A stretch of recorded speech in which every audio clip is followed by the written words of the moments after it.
আসসালামু আলাইকুম এভরিওয়ান, কি অবস্থা, কেমন আছেন সবাই? আশা করি সকলে অনেক ভালো আছেন। I am also by the grace of almighty Allah. After long time পরে একটা নতুন ব্লগে আপনাদেরকে স্বাগত। নতুনটা ব্লগ করতেছি। তো ব্লগ করার জন্য শ্রাবণকে বললাম, বন্ধু আমরা চলো একটা ঘুরতে বের হই, আজকে অনেকদিন হয়ে গেছে। তো আমি প্রথমেই বেরিয়ে শ্রাবণের একটা পরিচিত গ্রামে এসে পড়লাম। এরপর আমরা চলে গেলাম পাহাড়ের দিকে। শ্রাবণ বলতেছিল আশেপাশের প্লেসটা ভিডিও করো, এই গাছপালা সবগুলো নিয়ে ভিডিও করো।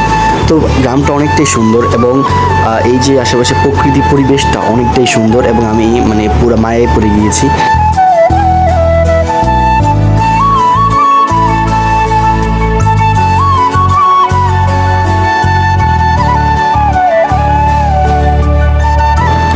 শ্রাবণ বলতেছিল যে বন্ধু দেখ, তোকে একটা সুন্দর জায়গায় নিয়ে আসলাম এবং শ্রাবণকে ডাক দিয়েছিলাম যে দেখ আশেপাশে পরিবেশটা কত সুন্দর।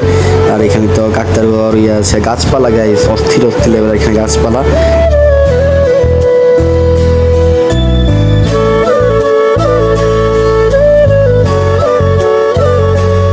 স্প্রে চালিয়েছিলাম এবং পুলিশের ভয় ছিল যে এসব গ্রামগঞ্জে তো আপনার ঈদের দিন পুলিশ বসে থাকে। আর সেখানে আমরা নামার পরে আমরা আশেপাশের যে প্লেসটা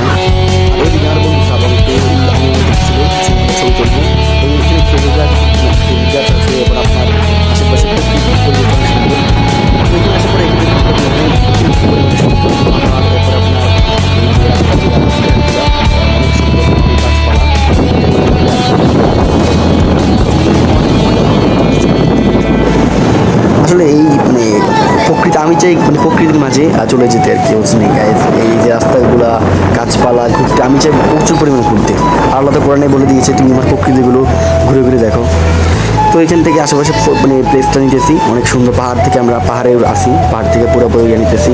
আর ওই যে আমার বাইকটা এটা ডিসকভার এবং আশেপাশে প্রকৃতিটা অনেকটা সুন্দর। পাহাড় থেকে আমি ভিডিও করতেছি।